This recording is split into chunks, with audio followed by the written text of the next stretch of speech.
Dear viewers, আপনি নিশ্চিত ইতিমধ্যে আপনার মোবাইলে জিপিএফ আপনার কত টাকা জিপিএফ অ্যাকাউন্টে এখনও পর্যন্ত অ্যাপ্রুভড হয়েছে সে সংক্রান্ত একটি মেসেজ নিশ্চয়ই পেয়েছেন। মেসেজটা আপনি নিশ্চিত এই রকম একটি মেসেজ পেয়েছেন যেখানে আপনার 2025-26 ফিনান্সিয়াল ইয়ার অর্থাৎ মার্চ 2026 পর্যন্ত আপনার কত টাকা ইন্টারেস্ট কত টাকা ক্রেডিট হয়েছে এবং টোটাল ক্লোজিং ব্যালেন্স আপনার হচ্ছে কত টাকা হয়েছে, কত টাকা ইন্টারেস্ট ক্রেডিট হয়েছে এবং টোটাল ক্লোজিং ব্যালেন্স 31শে মার্চ 2026-এ কত টাকা হচ্ছে সেই সংক্রান্ত মেসেজ কিন্তু পেয়েছেন। এখন আমি যেটা বলতে যাচ্ছি আর কি, আপনাদের আজকে একটা হিসেব দেখাবো যেখানে কিন্তু আপনি অনেক টাকা লস করছেন অলরেডি।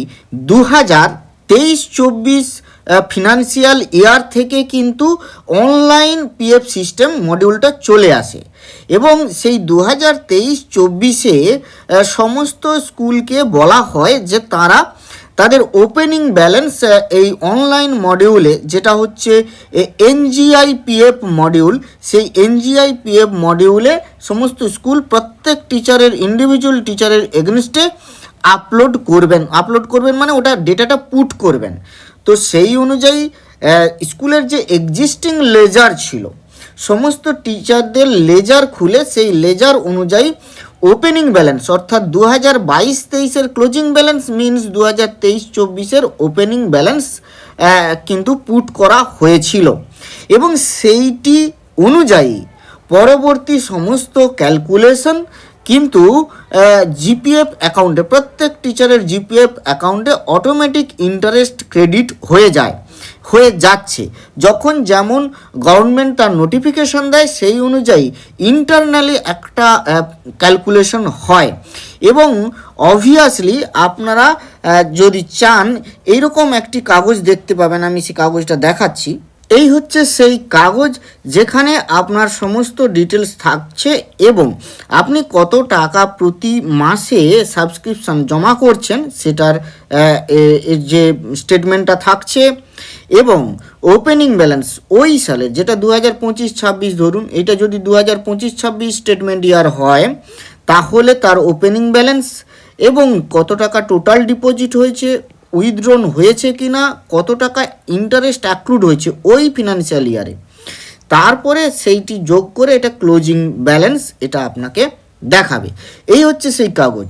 এখানে যে টোটাল এটা কিন্তু ইন্টারনালি ক্যালকুলেটেড হয় ইন্টারেস্টটা। তো এটা নিয়ে কোনো প্রবলেম নেই। তাহলে প্রবলেমটা কোথায়? চলুন প্রবলেমটা আমরা একটু দেখে নিই। সমস্যাটা এই জায়গায়, এই যে সাবস্ক্রিপশান আপনি করছেন 4000 টাকা, তো 4000 টাকার সাবস্ক্রিপশান এখন যে সাবস্ক্রিপশানগুলো হচ্ছে আমি দেখছি যে যতটুকু অন্তত আপনারা অবশ্যই কমেন্ট করে জানাবেন আপনাদের ওখানে কীরকম সাবস্ক্রিপশান হচ্ছে। এই যে টাকাটা এটা কিন্তু আফটার 15th আমি একটা ক্যালকুলেশন আপনাদের দেখাচ্ছি। ধরুন এইটি হচ্ছে একটা পিএফ ক্যালকুলেশন টেবিল। তো এই ক্যালকুলেশন টেবিলে একটা পার্ট থাকে যেটা হচ্ছে বিফোর 16 মানে হচ্ছে আপ টু 15th পর্যন্ত, আর একটা পার্ট থাকে যেটা হচ্ছে 15th পরে আফটার 15th। তাহলে আফটার 15th হলে ওই মাসের ইন্টারেস্টটা কিন্তু ওই মাসে যোগ হয় না, ওই সাবস্ক্রিপশনের টাকাটা ইন্টারেস্টটা ওই মাসে অ্যাড হয় না।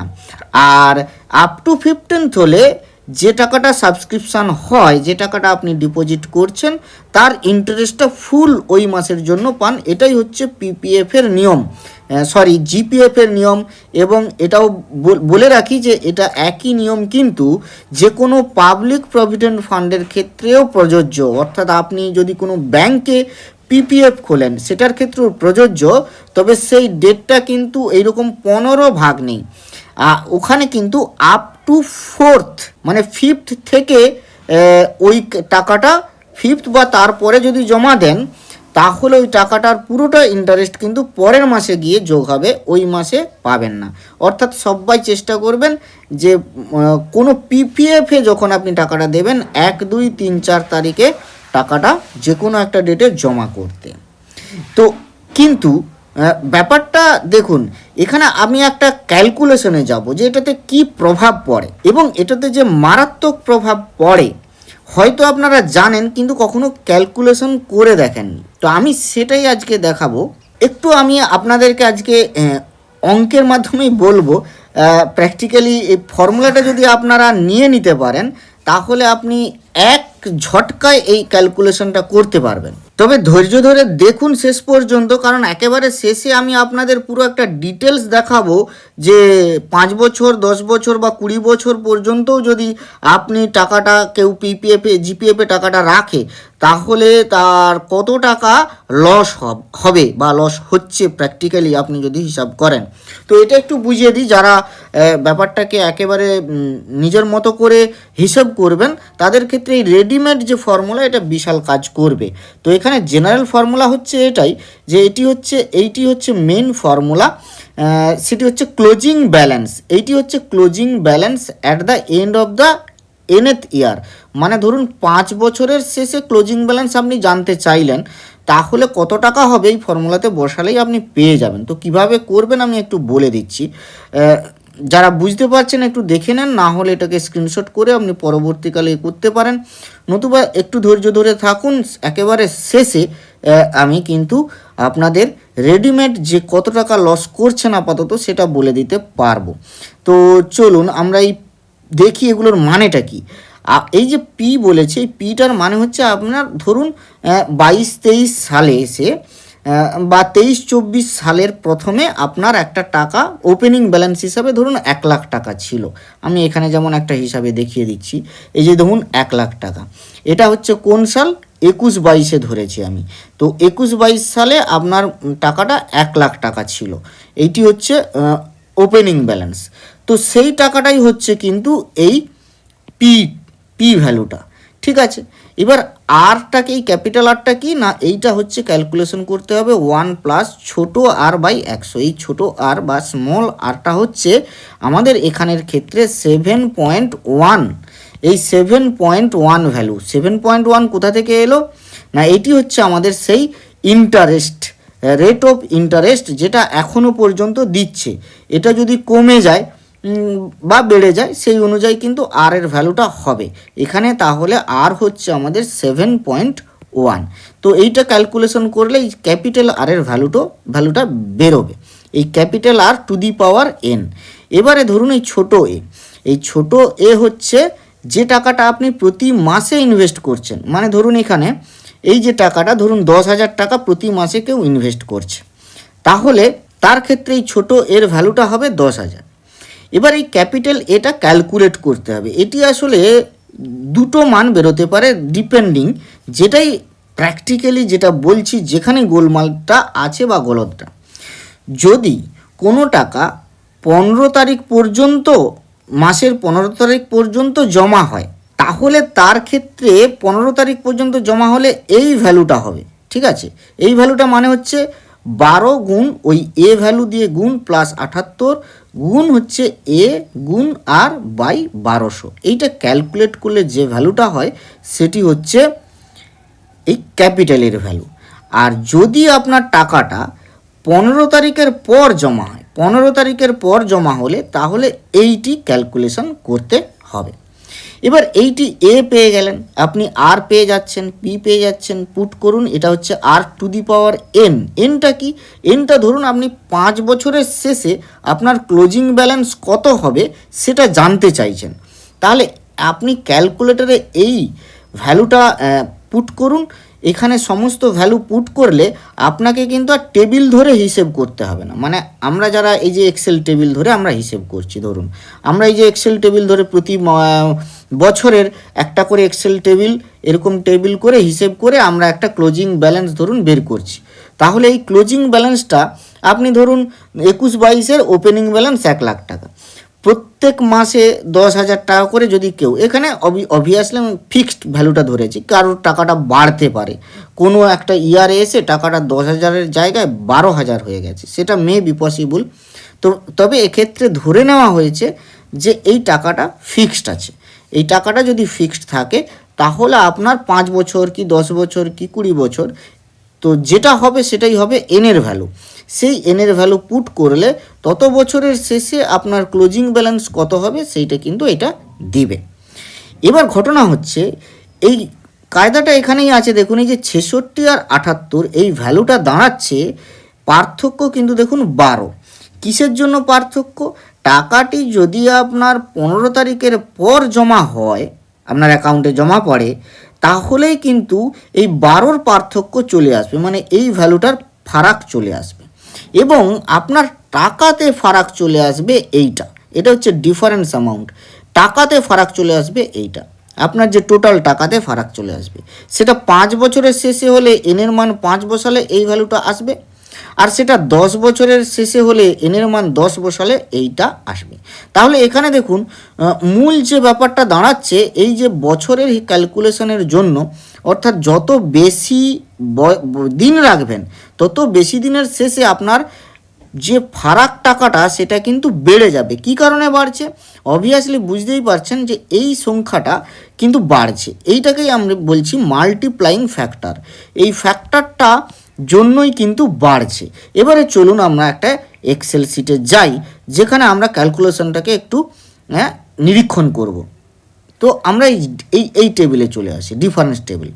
ধরুন কোনো একটা বছরের শুরুতে কারোর টাকাটা, ধরুন প্রিন্সিপাল অ্যামাউন্ট বা ওপেনিং ব্যালেন্স ধরুন 1 লাখ টাকা, এখন 7.1% রেটে ইন্টারেস্ট চলছে।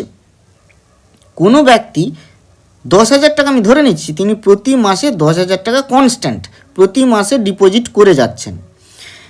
তো এরকম 10 বছর ডিপোজিট করেছেন। এখন ঘটনা হচ্ছে, এখন অনলাইনে সমস্ত সাবস্ক্রিপশন টাকাটাই কিন্তু আপ টু 15তে জমা হচ্ছে না। আর এখানেই প্রবলেম, সমস্ত টাকা আফটার 15তে জমা হচ্ছে, মানে সমস্ত টাকা। যখন আগে অনলাইন সিস্টেমটা ছিল না, আগে লেজার খাতাতে ক্যালকুলেশন হতো, হাতে ক্যালকুলেশন হতো, তখন কোনো টাকা আপ টু 15তে পড়তো জমা, কোনো টাকা আফটার 15তে জমা পড়তো। সেটা কিছু ক্ষেত্রে কিছুটা লস হতো, কিছুটা গেইন হতো।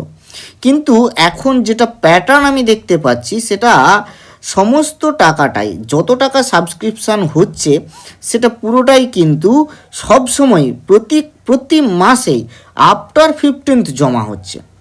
এই আফটার 15th জমা হওয়ার ফলে টাকার একটা লস হচ্ছে, সেইটাই আমি হিসাবে বলছি। এটা দেখুন, এইটি হচ্ছে প্রথম বছরের, এই যে 710 দেখছেন, এইটা প্রথম বছরের ওই ব্যক্তির লস। কীরকম না, যার ওপেনিং ব্যালেন্স 1 লাখ টাকা, রেট অফ ইন্টারেস্ট 7.1%, তিনি প্রতি মাসে 10,000 টাকা করে ডিপোজিট করছেন এবং 10 বছর জমা করবেন বলছেন। যাই হোক, কিন্তু তার প্রথম বছর 710 টাকা, এটি হচ্ছে তার লস হলো। কিন্তু এই 710 টাকায় থেমে থাকবে না, 10 বছরে তার লস হবে এই টাকাটা, 9,856 টাকা বা 10,000 টাকার কাছাকাছি তিনি লস করবেন। এবং ওই ফর্মুলা অনুযায়ী দেখুন, ক্লোজিং ব্যালেন্স হবে এটা তখনই হবে, এই ভ্যালুটা তখনই হবে যখন যখন ওই ডিপোজিটটা আফটার 15th হবে। এই যেটা 19,18,000 আর 19,28,000 যে ভ্যালুটা, ওটা যখন আপনার আপ টু 15th জমা হবে। তো ব্যাপারটা নিশ্চিত বুঝতে পারছেন। তো আর ইন্টারেস্টটা এইটা হবে। তো এই যে আমি দেখাচ্ছি, এইটি হচ্ছে মাল্টিপ্লাইং ফ্যাক্টর।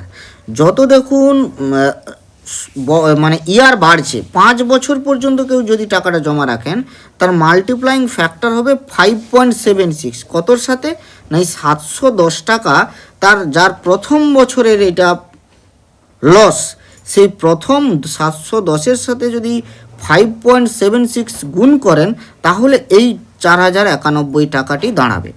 এই মাল্টিপ্লাইং ফ্যাক্টরটা পরপর একেবারে 20 বছরে যদি যান, সেটা 41 গুণে দাঁড়াবে। কার 41 গুণ? এই 710 টাকার 41 গুণে দাঁড়াবে। তাহলে কেবলমাত্র ওই সাবস্ক্রিপশনটা আফটার 15th করার ফলে এত টাকার ফারাক হচ্ছে। এবং অনেকেই এইটা শুধু 10,000 করেন না, এটা ধরুন অনেকেই 20,000ও করেন। তো যদি 20,000 করেন, প্রতি মাসে যদি 20,000 সাবস্ক্রাইব করেন, তাহলে দেখুন 20 বছরে তার টাকা দাঁড়াবে 58,800 বা 59 বা কাছাকাছি 60,000 টাকার মতো তিনি কিন্তু লস করবেন, যদি কেবলমাত্র এই পলিসি অনুযায়ী এইরকম সাবস্ক্রিপশন করা হয়। আর এইটাই যদি আপ টু 15তে জমা করা হতো তাহলে কিন্তু এই টাকাটা সমস্ত কর্মচারীরা গেইন করতেন। তো এটি আমার বলার উদ্দেশ্য ছিল। যাই হোক, আজ এই পর্যন্ত। ভালো থাকবেন, সুস্থ থাকবেন, ধন্যবাদ।